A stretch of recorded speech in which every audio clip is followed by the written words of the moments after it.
Buongiorno e ben ritrovati con il TG Flash di New Sicilia. Getta del liquido infiammabile sulla moglie per poi darle fuoco. Il fatto è avvenuto nella notte a Pantelleria, isola nella provincia di Trapani. La vittima ha riportato ustioni sul 70% del corpo, mentre l'uomo, per cause ancora da definire, rischia di rimanere cieco.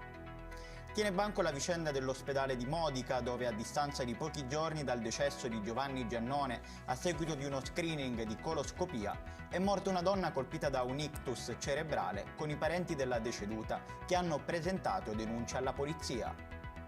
Gli ultimi giorni di caldo e vento hanno causato la formazione di incendi sparsi su tutta la Sicilia. Situazione difficile a Palermo, dove si sono verificate 2 vittime, una di Mazzaforno carbonizzata e uno di Monreale, probabilmente a causa di un malore dovuto al panico. Il presidente della regione siciliana, Renato Schifani, ha accolto con favore la firma del decreto governativo sull'ISAB di Priolo da parte dei ministri Urso e Fratin. Il decreto permette di avviare interventi finalizzati a garantire il rispetto dei limiti ambientali.